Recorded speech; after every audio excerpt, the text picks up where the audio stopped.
પંગુમ લંઘયતે ગિરિ યત્કૃપાતમહં વંદે પરમાનંદમાં. પૂજનીય ગુરુજી, ભાગવત ભગવાન અને કથાના મનોરથી એવા આપણા પૂજ્ય કંકુબાના ચરણોમાં નમસ્કાર કરું.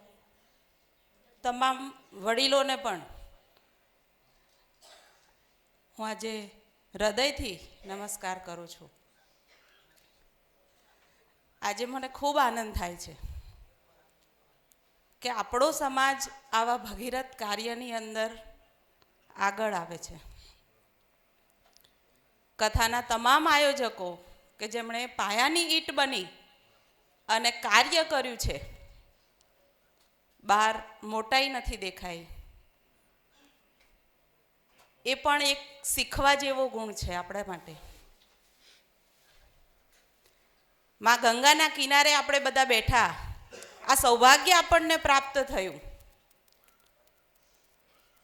ગંગાના કિનારે જ્યારે બેસીએ ને ત્યારે જગન્નાથ પંડિત આપણને યાદ આવવા જોઈએ. સમૃદ્ધમ સૌભાગ્યમ સકલ વસુધાયા કિમપી તન. જગન્નાથ પંડિતે માં ગંગાનો આવો પ્રેમ પ્રવાહ મેળવ્યો છે. માં ગંગાએ એમને પોતાના પ્રેમ પ્રવાહમાં નવડાયા છે. તો આપણે આ 7 દિવસથી જે કથાનું રસપાન આપણને પૂજનીય ગુરુદેવે કરાયું, તો આપણે આનંદ તો ઘણો કર્યો, પણ લઈને શું જઈશું? આપણે કયો પ્રેમ પ્રવાહને ઓળખવાનો છે? માં ગંગામાં ડૂબકીઓ કોઈએ 7 મારી, કોઈએ 10 મારી, કોઈએ 11 મારી, કોઈએ 108 મારી. રોજ કે હું ડૂબકી મારવા જાઉં છું. મને ઘણા લોકો મળ્યા કે હું રોજ ડૂબકી મારી આવું છું. આટલી ઠંડીમાં પણ માં ગંગા પાસે જઈ અને આવી રીતે બધાએ ડૂબકી મારી. પણ એનો અર્થ શું? કયા પ્રેમ પ્રવાહમાં નહાવાનું છે? આ વિચારવાનો આજનો દિવસ છે, કારણ કે હવે આજે આપણે બધા છૂટા પડવાના છીએ. તો એ વિચાર આપણને આવવો જોઈએ કે મારા મસ્તકથી મારી પગની પાની સુધી જે પ્રભુનો અવિરત પ્રેમ પ્રવાહ મારા અંદર વહી રહ્યો છે, એ પ્રેમ પ્રવાહને મારે જાણવાનો છે. ગમ્યતે પ્રાપ્યતે ભગવત પદમ્યેન સા ગંગા.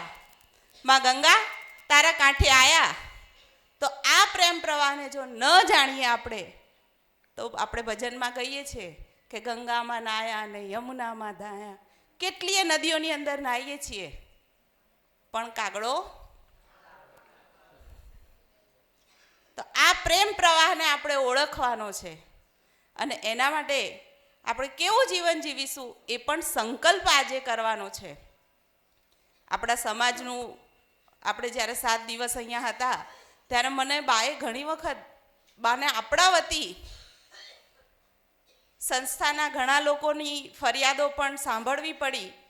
એટલે દુઃખ થતું હતું મને કે આપણા વડીલ આપણા માટે આટલી ચિંતા કરે છે અને આપણે બધા એ અવ્યવસ્થા ઊભી કરીએ છીએ. આપણામાં સ્વયં શિસ્ત હોવી જોઈએ. આપણે ઘણો બધો અવાજ કરીએ, ઘણો બધો બગાડ કરીએ, ઘણી બધી ફરિયાદો કરીએ, પણ એના માટે એક સરસ વાત કહું.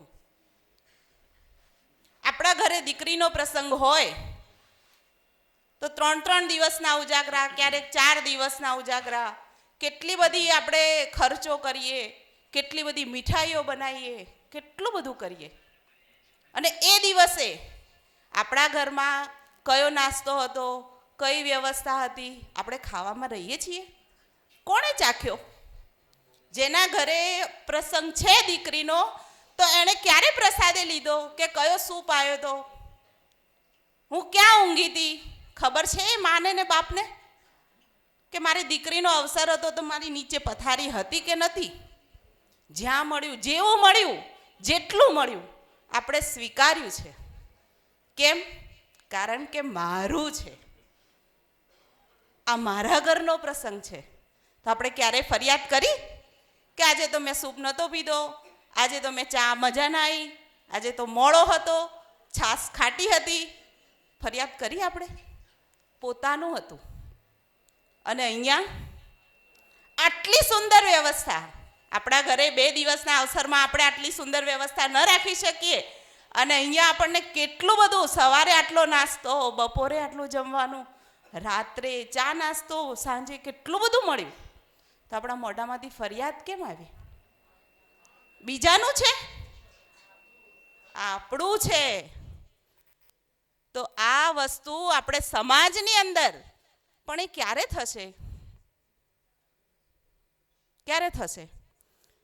સમય બહુ ઓછો છે, પણ એક વાત મારે હજી મારી બહેનોને કહેવી છે કે આપણા સમાજની અંદર ગુરુજી આપણને બતાવ્યું કે 4 વર્ણ વ્યવસ્થા છે: બ્રહ્મચર્ય આશ્રમ, ગૃહસ્થ આશ્રમ, વાનપ્રસ્થ આશ્રમ ને સંન્યાસ આશ્રમ. પણ આજે સમાજ બગડ્યો કેમ છે? આટલી કથાઓ, આટલા ભજન, આટલો સત્સંગ, આટલા આનંદના ગરબા, તો સમાજમાં દુષ્ટ વિચારો કેમ છે? હું જ સમાજનો પાયો છું. આપણે આટલી બધી કથાઓ કરીએ છીએ, તો આજે સમાજ કેમ ખરાબ છે? બધાની સાથે કેમ ખરાબ વ્યવહાર થાય છે? તો એનું મૂળ કારણ શું છે? આપણો ગૃહસ્થ આશ્રમ ડગ્યો છે. હવે ગૃહસ્થ આશ્રમ એટલે કોણ? હું મારો સંસાર સારો નહીં કરું તો મારા બાળકો, એટલે કે બ્રહ્મચર્ય આશ્રમ, અને મારા વડીલો, બંનેને આજે જે તકલીફ છે ને, એ મારા થકી છે. અને આજ આપણે આ સંકલ્પ લેવાનો છે કે દરેક સ્ત્રી, આપણે સમાજને જ્યારે બગડવાની વાત કરીએ કે સમાજ બગડ્યો, જગ બગડ્યો, કેટલું બધું બગડ્યું છે, પણ સમાજની અંદર સ્ત્રી જો બદલાશે, તો એ સ્ત્રી બદલાશે તો આખો સમાજ બદલાશે.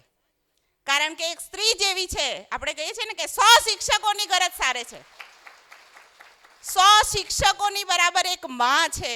અને આવા બાળકો આપણે તૈયાર કરવાના છે. એની જવાબદારી ભગવાને મને આપી છે કે મારે એવું બાળક તૈયાર કરવાનું છે. એમને માં બનવાનું શું કારણ? આપણે તો સમાજમાં બૈરા બની ગયા કે આ તો મારું બૈરું, પેલો કે મારું બૈરું. બૈરા નથી આપણે. આપણે મહિલા છીએ. મહિલા એટલે કોણ? મહાન, જે મહાન કાર્ય માટે જન્મી છે. મારે મારા ઘરને આગળ લઈ જવાનું છે. મહાન હિતકારી, જે બીજાનું હિત પહેલા વિચારે. પોતાના દીકરાને નીચે ભીનો સુવડાવેલો હોય તો માં ભીનામાં સુવે, તો એ બીજાનું હિત કરવા વાળી છે. એટલે મહાન, હિતકારી અને લાજવંતી, જેની મર્યાદા એ ક્યારે છોડતી નથી. તો આવા આપણે મહિલા બનવાનું છે. માટે આવા સારા વિચારો આપણા જીવનમાં ઉતારવાનો આજે એક સંકલ્પ લઈએ, ગૃહસ્થ આશ્રમને ધન્ય બનાવીએ અને આવું શ્રેષ્ઠ જીવન આપણે ભગવાન પાસે માંગીએ. આવો સંકલ્પ લઈએ કે ભાગવત ભગવાન, તમે અમને આવા આશીર્વાદ આપો કે જેથી અમારા ઘરની દરેકે દરેક દીકરી, દરેકે દરેક બેન આવો સંકલ્પ લઈને જાય તો દરેક કુટુંબ આજે ગોકુળ બની જાય. થેન્ક યુ બેન. હવે બાહુ